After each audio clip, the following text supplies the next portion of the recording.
Okay, so coming off of that, I wanted to talk a little bit about paper bags versus plastic bags versus the reusable bags, because I think that's where we're going with all of this, right? So let's start at the carbon footprint side of things, which is the carbon footprint of plastic bags is actually usually lower than that of paper bags, which may seem counterintuitive, but one of the main reasons is plastic bags weigh so little and you can pack so many of them when you ship them that the carbon footprint of shipping paper bags is so much higher. So that's a big reason that typically plastic bags actually have a lower carbon footprint. But environmentally friendly isn't all just about CO2 emissions, right? So the other aspect that you think about plastic bags is the pollution aspect, and this is a really big part of why bans are occurring in many states.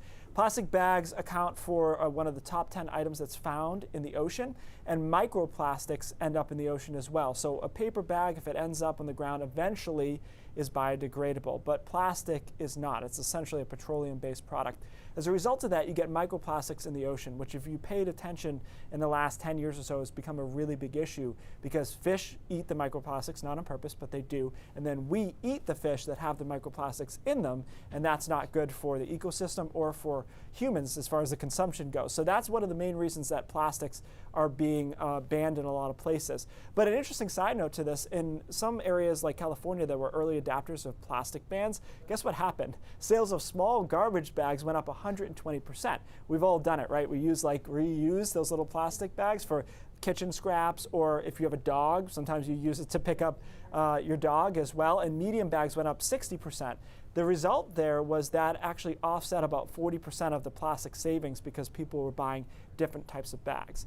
And what about the reusable ones? Well, those are great in theory, but especially the cotton ones are carbon intensive to create. Cotton actually uses a ton of water to produce. So you need to use a bag that is made out of cotton about 300 times in order for it to be the same carbon footprint as a plastic bag. And a paper bag needs to be reused 7 times to have the same ratio. This is just carbon footprint we're talking about. So that's why a lot of stores, you may have noticed, have actually gone to recycled plastic reusable bags, because those have a lower overall carbon footprint.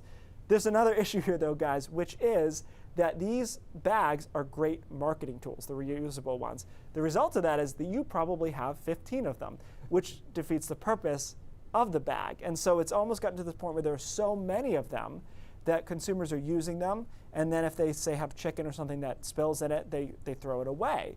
And if that's how reusable bags are being used, they're not going to work. They only really work if people truly, wash them, reuse them for a long period of time. We just can't get out of our own way. Yeah. It seems. Everything's complicated. I mean, look, there's a definite big gain to the fact that we won't be picking these plastic bags. I mean, you see it when there's people on the highway that are cleaning up trash. I mean, it's a ton of plastic bags.